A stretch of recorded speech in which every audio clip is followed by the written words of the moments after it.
नमस्कार। आप देख रहे हैं खबरें दनादन। आपके साथ मैं हूं मोनिका सिंह राणा। अगले आधे घंटे में आपको देश दुनिया की तमाम बड़ी खबरें दनादन अंदाज में दिखाएंगे। शुरू करते हैं खबरों का सिलसिला। पिछले 5 दिनों से संघर्ष विराम उल्लंघन की बड़ी घटनाओं के बाद भारतीय सेना ने मंगलवार को मुंहतोड़ जवाब दिया।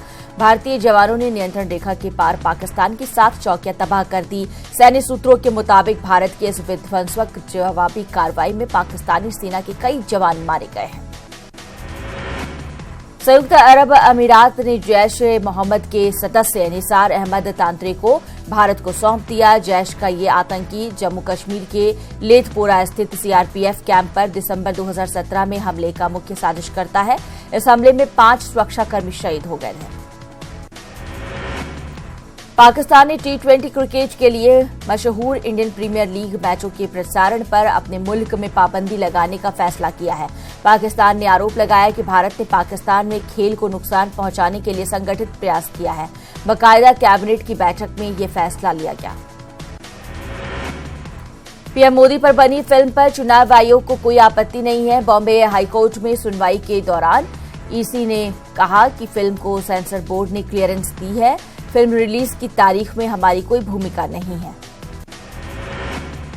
पीएम मोदी आज पश्चिम बंगाल में 2 रैलियां करेंगे। पहली रैली दार्जिलिंग जबकि दूसरी रैली कोलकाता में होगी। उसके बाद महाराष्ट्र के गोदिया में पीएम मोदी की रैली होगी।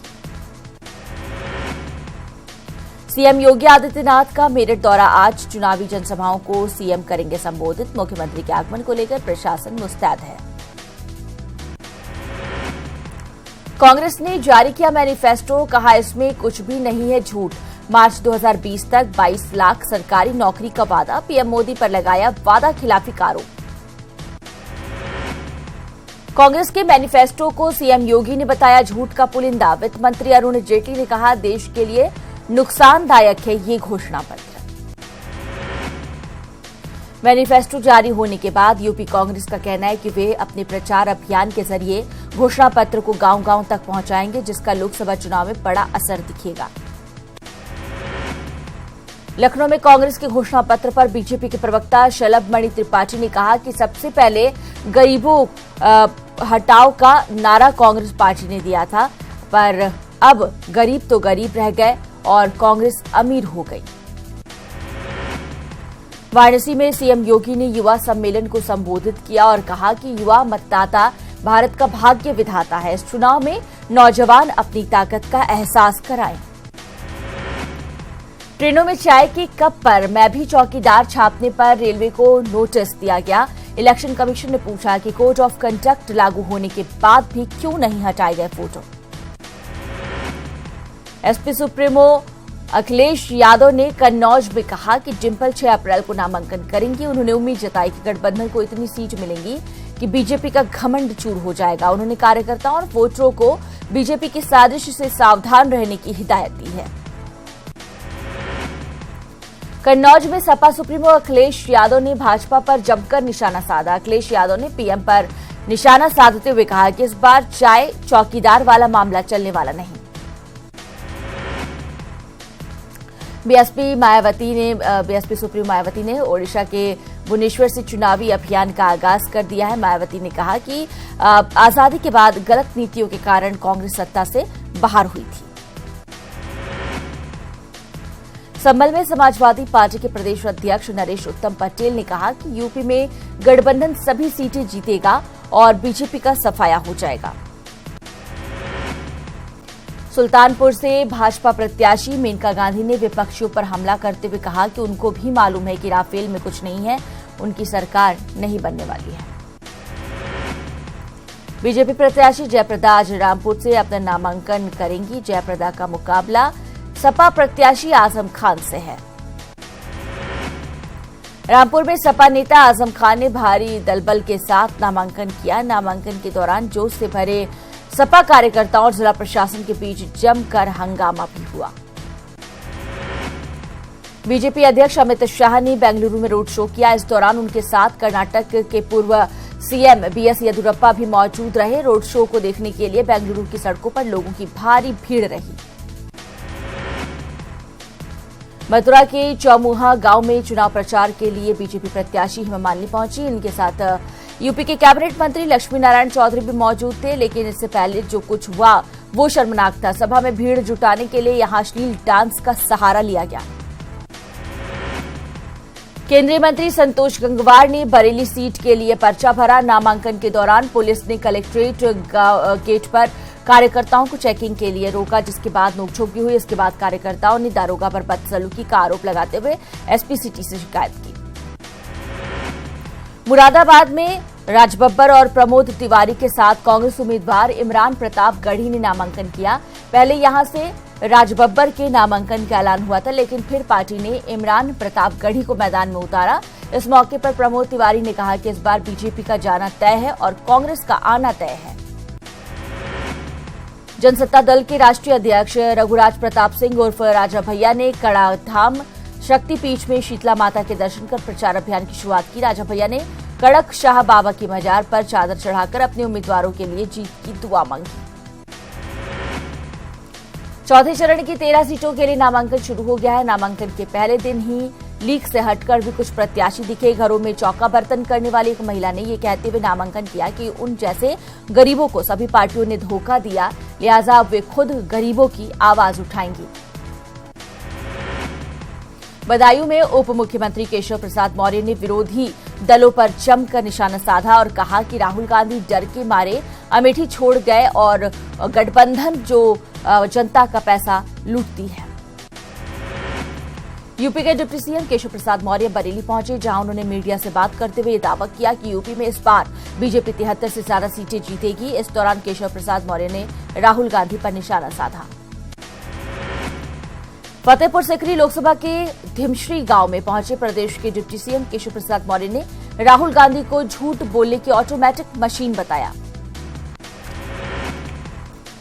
मेरठ में गठबंधन के प्रत्याशी हाजी याकूब कुरैशी ने जनसभा के बाद न्यूज 18 से खास बातचीत में कहा कि अगर वे जीते तो जनता को तमाम सुविधाएं देंगे। देवरिया में बसपा से कांग्रेस में शामिल हुए नियाज अहमद को टिकट उन्हें मिला तो कांग्रेस कार्यकर्ताओं ने इसका विरोध किया है। पर्यवेक्षक सचिन नायक ने सामने दोनों पक्ष आपस में ही हंगामा करने लगे। प्रयागराज में मिशन मोदी के तहत प्रचार में लगे भाजपा के प्रदेश अध्यक्ष एमए खान को जान से मारने की धमकी मिली है। सूचना पर अज्ञात के खिलाफ मामला दर्ज कर लिया गया है। हरदोई में चौथे चरण के चुनाव के लिए नामांकन की प्रक्रिया शुरू हो गई है। प्रशासन नामांकन प्रक्रिया पर निगरानी रख रहा है।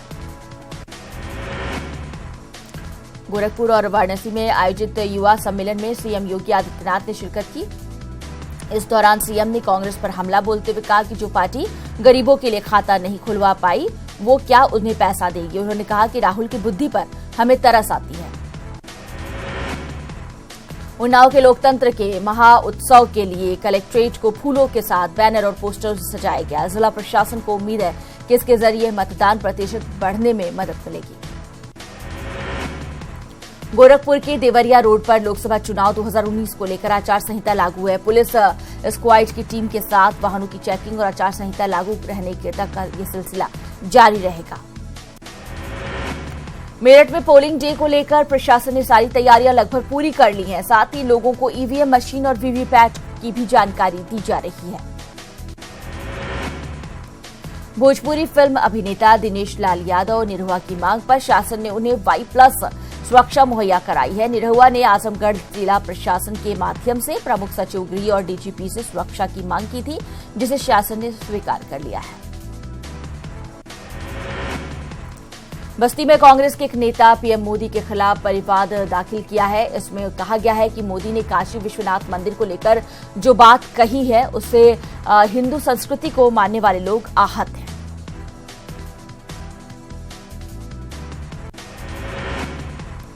हाईकोर्ट की लखनऊ बेंच ने जारी किया 3 प्रमुख सचिवों को अवमानना का नोटिस। प्रमुख सचिव गृह, चिकित्सा, शिक्षा और सिंचाई को नोटिस दिया गया है। तीनों को अलग अलग मामले में नोटिस जारी किया गया है।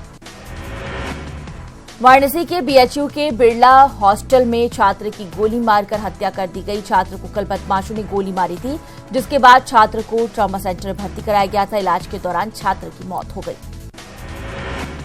बागपत में पुलिस और बदमाशों के बीच मुठभेड़ में एक बदमाश को गोली लग गई। जेल तोड़कर 2 दिन पहले ही बदमाश फरार हुआ था। फिरोजाबाद में पत्नी के साथ ससुराल से घर जा रहे एक युवक को बाइक सवार बदमाशों ने गोली मारकर गंभीर रूप से घायल कर दिया। युवक की हालत गंभीर बताई जा रही है। सीतापुर में बस और ट्रक की टक्कर में बस ड्राइवर की मौत हो गई, जबकि 40 यात्री घायल हो गए। बलरामपुर में उस वक्त हड़कंप मच गया जब कुछ लोगों ने प्राइमरी स्कूल के टीचर को क्लासरूम से अगवा कर लिया। घटना महाराजगंज तराई थाना क्षेत्र के जुगली प्राथमिक विद्यालय की है। यहां क्लासरूम में पढ़ा रही शिक्षिका शिवानी यादव को पहले बेरहमी से पीटना शुरू किया गया और फिर उसे खींचकर कार में बैठाकर अपने साथ ले गए। मुजफ्फरनगर की तितावी थाना पुलिस ने अवैध हथियार बनाने की फैक्ट्री का भंडाफोड़ करते हुए एक हथियार तस्कर को गिरफ्तार किया है, जबकि उसका एक साथी मौके से भागने में कामयाब रहा। पुलिस ने मौके से 5 बने हुए तमंचे, कारतूस, तमंचे बनाने का उपकरण और लगभग 100 से ज्यादा तमंचे बनाने का मटेरियल बरामद किया है। सोनभद्र के बीजपुर थाने में एक युवती के जहर खा लेने से हड़कंप मच गया। आनंद फानन में उसे अस्पताल ले जाया गया, लेकिन इलाज के दौरान युवती की मौत हो गई। बताया जा रहा है कि युवती अपने प्रेमी की बेवफाई से परेशान थी। कानपुर देहात में 7वीं में पढ़ने वाली नाबालिग छात्रा को गांव के ही कुछ दबंगों ने उठा लिया, उसके साथ गैंगरेप किया। घरवाले शिकायत लेकर पुलिस थाने गए तो आरोपियों को ये बात अच्छी नहीं लगी और उन्होंने पीड़ित लड़की की बड़ी बहन को भी जबरन घर से उठा लिया और उसके साथ भी गैंगरेप किया। प्रयागराज में मिर्जापुर हाईवे पर रात में ट्रकों से अवैध वसूली करने वाले 2 पुलिसकर्मियों को निलंबित कर दिया गया है। इन दोनों सिपाहियों पर ट्रांसपोर्टरों की शिकायत पर स्पेशल टीम ने जांच की थी। जांच में सही पाए जाने पर दोनों पुलिसकर्मियों को निलंबित किया गया। हापुड़ में पुलिस ने चेकिंग के दौरान भारी मात्रा में कारतूसों का जखीरा बरामद किया। शहर कोतवाली और बाबूगढ़ पुलिस ने 32 बोर, 12 बोर, एक 315 बोर के 190 से अधिक कारतूस बरामद किए हैं। मुजफ्फरनगर के बुढ़ाना कोतवाली क्षेत्र के बड़कता रोड पर 3 अज्ञात बदमाशों ने नाम पूछकर 2 युवकों को गोली मार दी और फरार हो गए। घटना की जानकारी मिलते ही मौके पर पुलिस पहुंची और पूरे मामले की जांच में जुट गई है। केंद्रीय मंत्री जेपी नड्डा के ओएसटी की लूटी गई कार को गौतम बुद्ध नगर पुलिस ने बरामद किया है। पुलिस की घेराबंदी देख बदमाश कार छोड़कर मौके से भाग गए। बहराइच के रुपई जीहा नेपाल बॉर्डर से एसएसपी और पुलिस की संयुक्त चेकिंग अभियान के दौरान एक हेरोइन तस्कर को 88 लाख रुपए की मार्फिन के साथ गिरफ्तार किया गया। तस्कर अपनी मोटरसाइकिल की सीट में छिपाकर स्मैक की खेप को नेपाल ले जा रहा था। मथुरा के सैनिक सतवीर सिंह का पार्थिव शरीर उनके पैतृक गांव खाजपुर लाया गया। यहां उनका सैनिक सम्मान के साथ अंतिम संस्कार किया गया। शहीद के अंतिम दर्शन के लिए बड़ी संख्या में ग्रामीण मौजूद थे। कानपुर में न्यूज 18 की खबर का बड़ा असर देखने को मिला। बिठूर पुलिस हत्या के मामले में पीड़ित युवक पर 3rd डिग्री टॉर्चर में एसएसपी ने थाना प्रभारी को सस्पेंड कर दिया, साथ ही पूरे मामले की जांच के आदेश दिए। औरैया के बिधुना कोतवाली इलाके के आदर्श नगर में सैकड़ों महिलाओं ने अवैध शराब न बनाने की शपथ ली और प्रशासन से सरकारी सुविधाएं दिलाए जाने की मांग की। अयोध्या में बीजेपी के पूर्व सांसद डॉक्टर रामविलास दास वेदांती ने राम मंदिर मामले पर कहा कि 14 अप्रैल को अयोध्या में कुछ न कुछ जरूर होगा। देवरिया में नकल माफियाओं की पैठ के चलते प्रशासन नकल रोकने में नाकाम साबित हो रहा है। यहां के संस्कृत महाविद्यालय में नकल का बाजार सरेआम चल रहा है। परीक्षार्थी खुलेआम गाइडों और किताबों से अपनी कॉपियां भर रहे हैं और जिला प्रशासन मूक दर्शक बनकर नकल का खेल देख रहा है। कानपुर देहात में लोकसभा चुनाव में मतदान प्रतिशत को बढ़ाने की पहल करते हुए एक जागरूकता रैली निकाली गई है। इस रैली में छात्र छात्राओं के साथ साथ हर उम्र के लोगों ने हिस्सा लिया। रैली का शुभारंभ जिला अधिकारी राकेश सिंह ने हरी झंडी दिखाकर की। ताजमहल पर